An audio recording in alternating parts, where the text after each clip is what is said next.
ہم نے محدود دعائیں رکھی ہوئی ہیں، محدود. وہ جی فلانا کام میرا ہو جائے تو بھئی وہ ایک ہو گیا، اس کے بعد پھر نئی ٹینشن بن جائے گی. نہیں، میں جی بچوں کی شادی کر لوں جی پھر میں فارغ ہوں. آپ شادی کر کے دیکھیں، لاگ پتہ جائے گا کیسے فارغ ہوتے ہیں. آپ یہاں رکتے کیوں ہیں؟ آپ خدا سے عافیت کیوں نہیں طلب کرتے؟ اس کی بارگاہ سے وہ کیوں نہیں مانگتے کہ جو ایک قطرہ ملے تو دنیا اور آخرت کے سارے کام ہو جائے؟ اس سے اس کی رحمت کا سوال کرے، اس سے اس کے کرم کا سوال کرے. اللہ کی بارگاہ میں بھی حاضر ہونا اور جچی تلی اور جناب ناپ تول کر اور محدود چیزوں کا سوال کرنا، مالک سے مانگے. اور وہ جب دیتا ہے تو دیتا بھی بے حساب ہی ہے. وہ جب عطا کرتا ہے تو کرم کے دروازے کھول کے عطا کرتا ہے، ورنہ تو ایک الجھن سے انسان نکلتا ہے دوسری میں الجھ جاتا ہے. ایک بزرگ تھے، ہر وقت اللہ سے عافیت مانگتے تھے، ہر وقت اللہ سے عافیت مانگتے تھے، ہر وقت عافیت مانگتے تھے.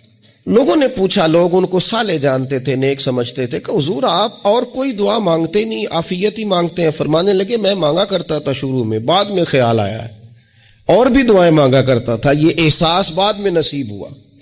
فرماتے میں مزدوری کرتا تھا، مال برداری کرتا تھا، ایک جگہ پہ ڈیوٹی کر رہا تھا تو تھک گیا، اور وہ جو کام لینے والے لوگ تھے ان کے رویہ بھی بڑا ترس تھا، تکلیف ہوئی.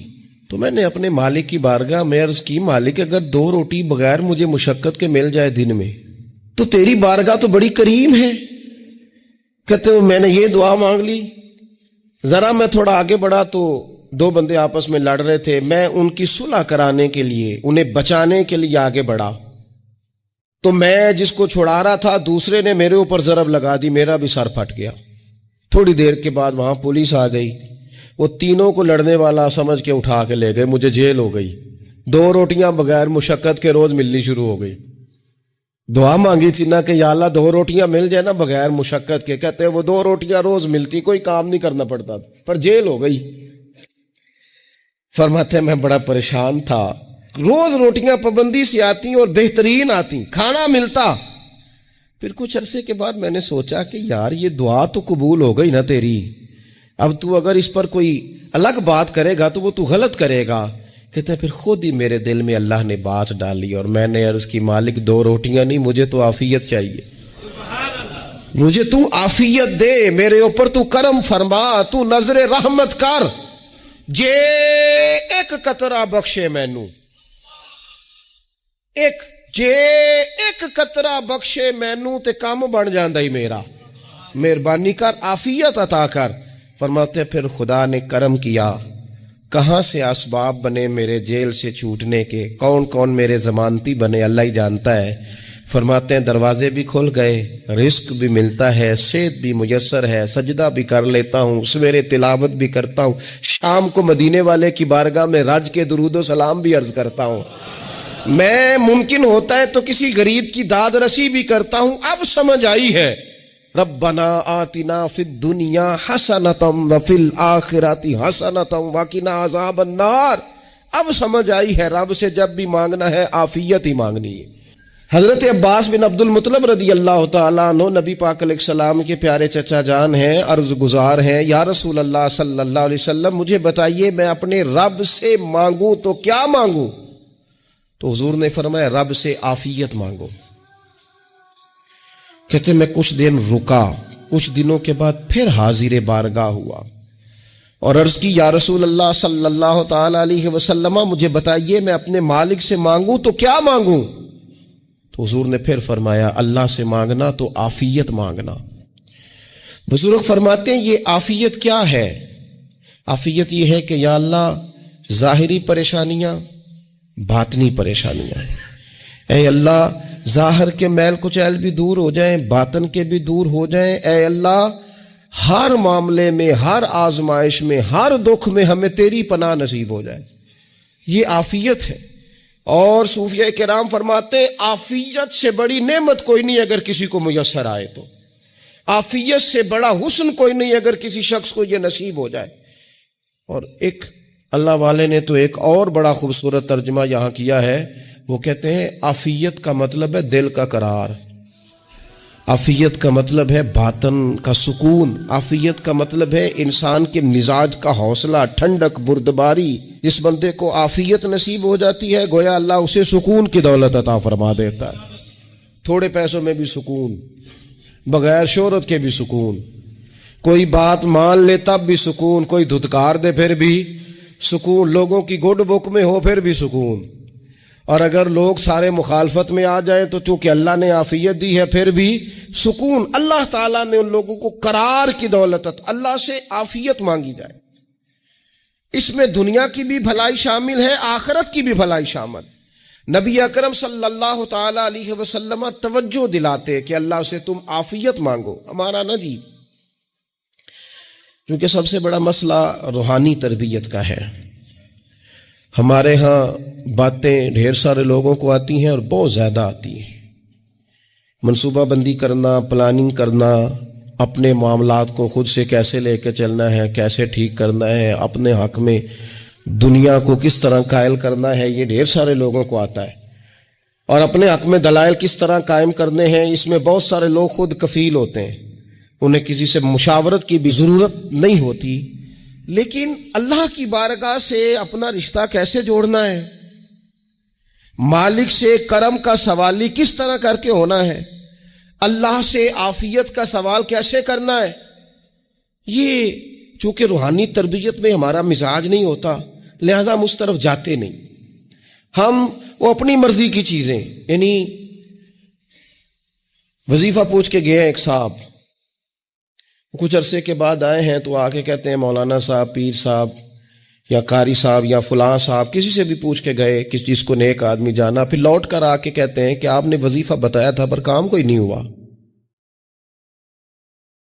تو میں تو صاف کہتا ہوں اور کھلے دل سے کہتا ہوں کہ بھئی وظیفہ آپ کو بتایا تھا کہ اللہ کی رحمت متوجہ ہوگی، خدا کی رحمت کو آواز دینے کے لیے وظیفہ دیا تھا، کوئی بھی وظیفہ رب کو مجبور تو نہیں نہ کر سکتا معاذ۔ اور وظائف کس لیے پڑھے جاتے ہیں کہ جلدی سے معاملات ٹھیک ہو جائیں، میرے حق میں چیزیں بہتر ہو جائیں، تو اللہ کی رضا کے لیے پڑھے جاتے۔ تو وظائف کو، عبادات کو، نوافل کو، تلاوت کو، درود پاک کو تو رضا الہی کا ذریعہ بنانا چاہیے، لیکن ہم چونکہ ایک پورا الجھاؤ رکھتے ہیں اپنی دنیا داری کے معاملات سیدھے کرنے، ایک پورا خیر رکھتے ہیں۔ وہ لوگ ملتے رہتے ہیں مختلف بزرگوں کی نسبت کے تعلق سے، تو بعض جگہوں پہ بعض لوگ بڑے تیز ہوتے ہیں، یعنی ان سے آپ کی ملاقات ہوتی ہے تو بندے کو محسوس ہوتا ہے کہ یار اسے تو پہلے ہی ساری باتوں کو پتہ ہے، اور کئی دفعہ ان سے ملنے کے بعد احساس ہوتا ہے کہ یار اس سے تو تھوڑا سیکھ ہی لیتے تو بہتر تھا، یہ تو بات بڑی آگے نکل گئی۔ سارا پتہ ہوتا ہے، باشعور ہوتے ہیں، لیکن ڈر آتا ہے اللہ سے۔ اتنا باشعور آدمی، سمجھدار، پنچایت، پریا، لوگ، دین، دنیا سارا پتہ ہے، نماز کا ٹائم آ گیا تو وہ چھپتا پھرتا ہے،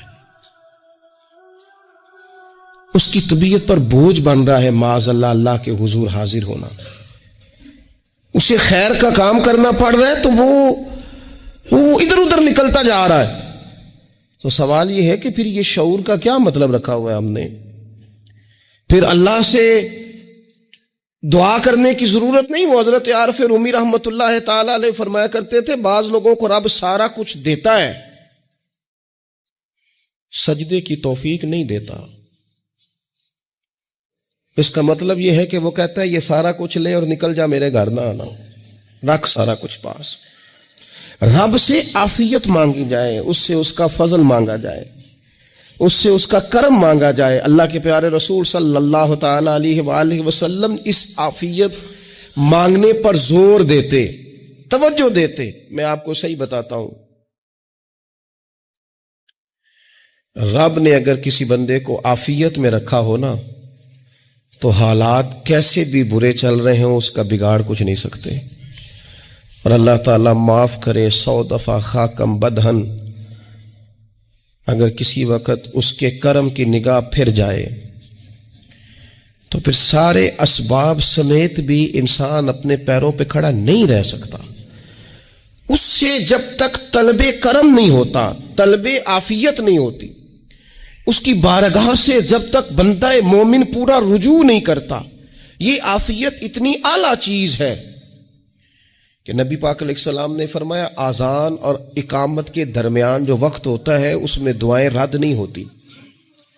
دعا مانگا کرو گے تمہاری اللہ اپنے فضل سے قبول کر لے گا. عرض کی یا رسول اللہ کیا مانگے؟ تو فرمایا عافیت مانگو رب سے. حضرت انس بن مالک حدیث کے راوی ہیں رضی اللہ تعالیٰ عنہ. یہاں بھی فرمایا یہ عین قبولیت کا ٹائم ہے, اب اللہ سے عافیت مانگ لو, اس کی پناہ. ہم دعاؤں میں بھی محدود ہو جاتے ہیں. رب دا طالب کوئی نہ ملیا, جو ملیا طالب زردہ ہو. دعاؤں میں بھی حد بندی. بعض اوقات بچے بھی تربیت کرتے ہیں نا, ایک مولانا ہے ان کا خیال ہے کہ انہوں نے مجھ سے کچھ پڑھا ہے تو کبھی کبھی استاد جی کہہ دیتے ہیں, بہت پرانی بات ہے, انہوں نے مجھے فون کیا کہ اگر آپ کبھی تشریف لائیں, تو میں نے کہا پتر دعا مانگ اللہ کو چھوٹی جی گڈی دے وے. تو اس بچے نے میری بڑی تربیت کی, کہنے لگا استاد جی اللہ کو لو منگنی ہے تو وڈی ساری منگو.